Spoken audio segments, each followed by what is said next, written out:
بسم اللہ الرحمن الرحیم۔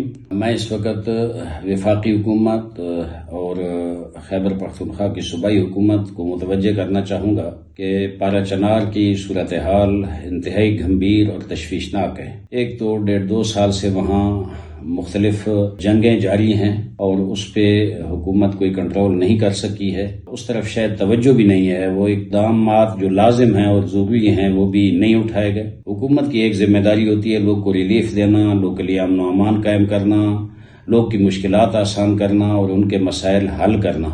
میں سمجھتا ہوں وفاقی اور صوبائی حکومتیں اس طرف توجہ نہیں دے سکیں، اور اس وقت صورتحال یہ ہے کہ آج شاید 9واں یا 10واں دن ہے کہ وہاں ضروریات زندگی کی جو اشیاء ہیں وہ بھی ناپید ہو چکی ہیں۔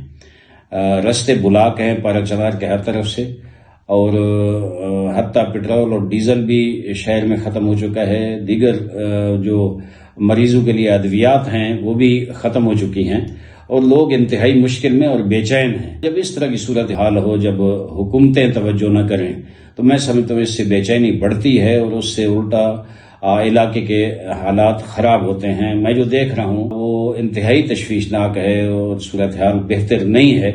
ہم وفاقی حکومت سے بھی اور صوبائی حکومت سے اور وزارت داخلہ سے بھی یہ مطالبہ کرتے ہیں کہ فوری طور پر اس پر توجہ دی جائے، یہ نہ ہو حالات مزید خراب ہو جائیں۔ ہم ملک کو امن کا گہوارہ بنانے کے لیے اور پارا چنار میں امن قائم کرنے کے لیے ہمیشہ ہم نے اقدامات کیے ہیں۔ ہمارے قائد ملت جعفریہ حضرت علامہ سید ساجد النقوی نے بھی مسلسل متوجہ کیا ہے حکومت کو کہ یہ صورتحال بہتر نہیں ہے۔ وہاں مشکل میں ہیں لوگ، رستے بلاک ہونے کی وجہ سے جو لوگ پشاور ہسپتالوں میں ہیں یا وہاں بیمار ہو جاتے ہیں اور ہسپتالوں تک پہنچنا ہوتا ہے، ان کے لیے مشکل ہے۔ حتیٰ بعض لوگ جو پشاور کے ہسپتالوں میں فوت ہو گئے، ان کی ڈیڈ باڈیز بھی واپس نہیں پہنچ سکی، وہ بھی رستے میں کہیں کسی شہر میں ان کو دفنایا گیا۔ تو میں متوجہ کروں گا کہ امید ہے کہ باقی مصروفیات سے ٹائم نکال کر پارا چنار جو مشکل صورتحال ہے اس پہ وزیر اعظم صاحب توجہ کریں، وزیر داخلہ صاحب توجہ کریں، خیبر پختونخوا کے وزیر اعلیٰ توجہ کریں۔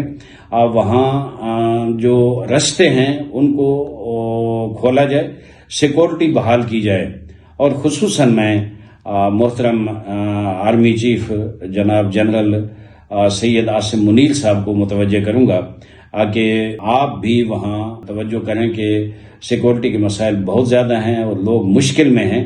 مجھے یاد ہے کہ چند سال پہلے سابقہ آرمی چیف جو وہاں تشریف لے گئے تھے، لوگ کو اعتماد میں لیا تھا، حالات خراب تھے، دہشت گردی ہوئی تھی، لوگ میتیں لے کر بیٹھے تھے، لیکن آرمی چیف صاحب کے وہاں جانے سے اور وہاں اقدامات کرنے سے لوگ انتہائی مطمئن ہوئے اور کئی سال تک کسی قسم کا کوئی واقعہ نہیں ہوا۔ اب یہ جو صورتحال بگاڑ کا شکار ہے، میں آرمی چیف سے بھی مطالبہ کروں گا کہ آپ توجہ کریں تاکہ سیکورٹی کے مسائل حل ہوں اور اس خطے کے مسائل بنیادی طور پر حل کیے جائیں۔ ہم حکومتوں سے بھی مطالبہ کرتے ہیں کہ بنیادی جو مسائل ہیں وہاں ان کو فوری طور پر حل کیا جائے۔ جو سبب بنتے ہیں آئے روز اس کلیش کا اور اس ڈسٹربنگ کا اور ان جنگوں کا، ان مسائل کو حل کیا جائے، اور جو بارڈر پار سے دہشت گرد آتے ہیں اور مسلسل وہاں کاروائیاں کرتے ہیں ان کو بھی کنٹرول کیا جائے، بارڈر پہ کنٹرول کیا جائے۔ یہ پارا چنار کے لوگ جو ہیں الحمدللہ محب وطن ہیں، انہوں نے ہمیشہ بارڈر پر بیٹھ کر وطن کا دفاع کیا ہے، ملک کا دفاع کیا ہے، اور محب وطن ہیں، ان کو تحفظ فراہم کیا جائے۔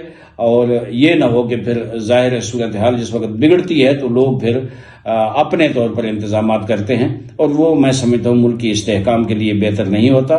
ہم سب نے مل کر ملک میں اور اس خطے میں استحکام لانا ہے، ملک کو امن کا گہوارہ بنانا ہے۔ ہم پہلے بھی اس حوالے سے جدوجہد کر رہے ہیں، اتحاد و وحدت کے حوالے سے ہماری قیادت نے مسلسل کام کیا ہے، اور آپ بھی انشاءاللہ کر رہے ہیں اور آئندہ بھی کرتے رہیں گے، اور ہر قسم کا تعاون کرنے کے لیے تیار ہیں۔ لیکن بنیادی کام حکومتوں کی ذمہ داری بنتی ہے، سیکورٹی اداروں کی ذمہ داری بنتی ہے کہ ان کے مسائل کو حل کریں۔ امید ہے انشاءاللہ ان کی آواز پہ توجہ کریں گے اور ان کے مسائل حل کریں گے، تاکہ وہ خطہ جو پاکستان کا حصہ ہے اس کے باسی جو مشکل میں ہیں، اللہ تعالیٰ ان کی مشکلات حل کرے اور ہم سب اتحاد و وحدت کے ساتھ اس ملک کو آگے لے کر جا سکیں۔ خداوند کریم سے دعا ہے کہ اللہ تعالیٰ ہمیں اس ملک کی خدمت کرنے کی توفیق عطا فرمائے۔ والسلام علیکم ورحمۃ اللہ وبرکاتہ۔